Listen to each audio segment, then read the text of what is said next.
भगवान श्री कृष्ण के अनुसार अच्छे लोगों के साथ बुरा क्यों होता है, जानिए।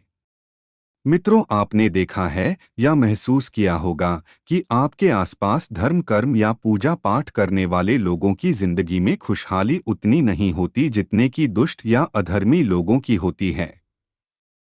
और यह सर देखकर आपके मन में भी कभी ना भी यह सवाल जरूर उठा होगा कि आखिर अच्छे लोगों के साथ बुरा क्यों होता है। परंतु आज के अधिकतर इंसानों इस रहस्य के बारे में नहीं जानते, जिसका सबसे बड़ा कारण है कि धर्म ग्रंथों को लिखे सही से पढ़ते नहीं या फिर उन पर लिखी हुई बातों पर वे विश्वास नहीं करते।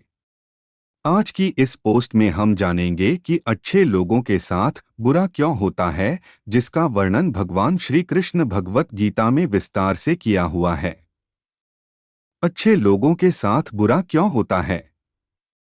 हिंदू धर्म ग्रंथों में भागवत गीता एक ऐसा धर्म ग्रंथ है जिनमें मनुष्य के मन में उठने वाले हर प्रश्न का उत्तर इस ग्रंथ में आपको मिल जाएगा। भगवत गीता में वर्णित कथा के अनुसार अर्जुन के मन में जब भी कोई दुविधा उत्पन्न होती थी, वो उसके समाधान के लिए भगवान श्री कृष्ण के पास पहुंच जाते थे।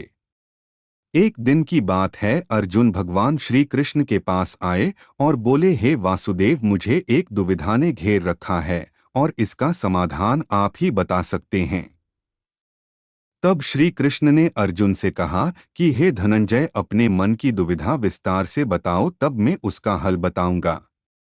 तब अर्जुन बोले, नारायण, कृपया करके मुझे यह बताइए कि अच्छे लोगों के साथ बुरा ही क्यों होता है, जबकि बुरे लोग हमेशा खुशहाल दिखते हैं।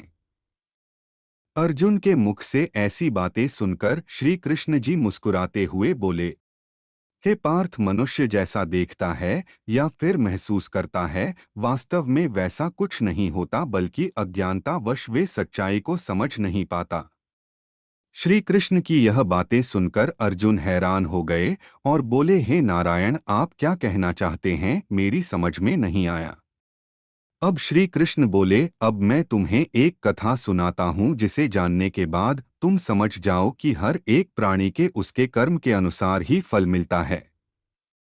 अर्थात जो बुरा कर्म करता है उसे बुरा ही फल मिलता है, और जो अच्छा कर्म करते हैं उन्हें अच्छा ही फल मिलता है। क्योंकि अच्छे कर्म और बुरे कर्म मनुष्य पर निर्भर करता है। प्रकृति हर मनुष्य को राह चुनने का मौका देती है। अब इसका फैसला करना कि व्यक्ति किस राह पर चलना चाहता है, ये उनकी इच्छा पर निर्भर करता है। श्री कृष्ण अर्जुन को कथा सुनाते हैं। फिर कथा सुनाते हुए श्री कृष्ण बोले, बहुत समय पहले की बात है, एक नगर में दो पुरुष रहा करते थे। उनमें से एक पुरुष व्यापारी था। उनके लिए अपने जीवन में धर्म और नीति के बहुत महत्वता थी, और वह पूजा पाठ और भगवान की भक्ति में बहुत विश्वास करता था। चाहे कुछ भी हो जाए, वह मंदिर जाना नहीं भूलता था और ना ही दान धर्म आदि किसी भी प्रकार की कर्म में कोई कमी करता था। वहीं दूसरी ओर उस नगर का दूसरा पुरुष पहले पुरुष से कर्म उनके बिल्कुल विपरीत था।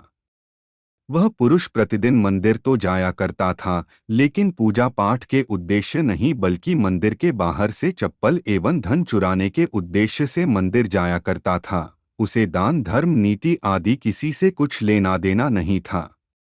इसी तरह समय बीतता गया और एक दिन उस नगर में जोर से बारिश हुई, जिसकी वजह से उस दिन नगर के मंदिर में पंडित के अलावा और कोई नहीं था। यह बात जब दूसरे पुरुष को पता चली तो उसके मन में ख्याल आया कि अभी सही मौका है मंदिर के धन को चोरी करने के लिए, और वह बारिश में ही मंदिर पहुंच गया। और वो व्यक्ति मंदिर पहुंचकर उस पंडित की नजरों से बचकर मंदिर के सारे धन और जेवरात चुराकर वहां से निकल गया। उसी समय धर्म कर्म में विश्वास रखने वाला दूसरा पुरुष भी मंदिर पहुंचा और भगवान के दर्शन किए, परंतु दुर्भाग्य से मंदिर का पुजारी उस दूसरे पुरुष को ही चोर समझ बैठा और शोर मचाने लगा। शोर सुनकर मंदिर में भीड़ जमा हो गई और सभी लोग उस भले पुरुष को चोर समझ बैठे और उसे अपमानित करने लगे। यह देखकर वह भला व्यक्ति हैरान हो गया और उसे समझ नहीं आ रहा था कि उसके साथ क्या हो रहा है। फिर वह किसी तरह उन सब लोगों से बचकर और मंदिर से निकल गया और रास्ते से जाने लगा, लेकिन दुर्भाग्य ने उनका साथ वहां भी नहीं छोड़ा। रास्ते से जाते समय एक गाड़ी ने उस व्यक्ति को घायल कर दिया। फिर वह लंगड़ाते हुए वह पुरुष रास्ते से घर को जाने लगा। फिर रास्ते में जाते जाते उस व्यक्ति की मुलाकात वह दुष्ट व्यक्ति से हुई जो मंदिर से धन चोरी करके जा रहा था। वह दुष्ट व्यक्ति झूमता नाचता हुआ खुशी से जा रहा था और वह यह बोलता हुआ जा रहा था कि आज तो मेरी किस्मत ही चमक गई, एक साथ इतना सारा धन मिल गया।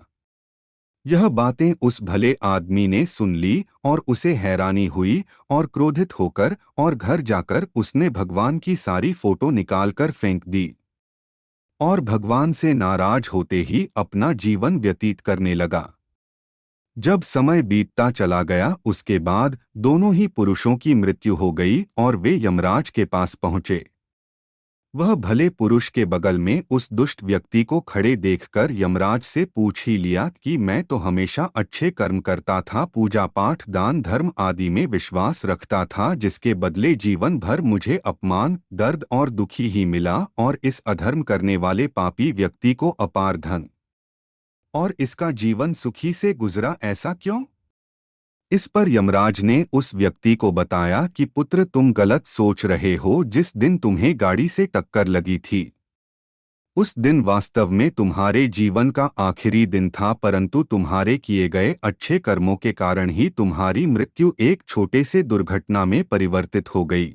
और इस दुष्ट व्यक्ति के किस्मत में राजयोग था, परंतु इसके दुष्ट कर्मों की वजह से इसका राजयोग एक छोटे मोटे धन की चोरी में ही बदल कर रह गया। श्री कृष्ण अर्जुन को एक कथा सुनाते हुए कहते हैं कि पार्थ, क्या अब तुम्हें इस प्रश्न का उत्तर मिल गया? इंसानों को ऐसा सोचना कि भगवान उनके अच्छे कर्म को नजरअंदाज कर रहे हैं, यह बिल्कुल भी सत्य नहीं है। भगवान हमें क्या किस्मत में दे रहा है यह लोगों को समझ में नहीं आता, लेकिन अगर आप अच्छे कर्म करते तो भगवान की कृपा सदैव आप पर बनी रहती है। इसलिए मनुष्य को चाहिए कि वह जीवन में अपने अच्छे कर्म करते हैं। भगवान श्री कृष्ण गीता में भी बताया है कि किसी के द्वारा किया गया कर्म बेकार कभी नहीं जाता, भले ही कर्म अच्छा हो या बुरा। तो मित्रों, आशा करता हूं कि आपको यह हमारी पोस्ट अच्छी लगी हो तो शेयर जरूर करें।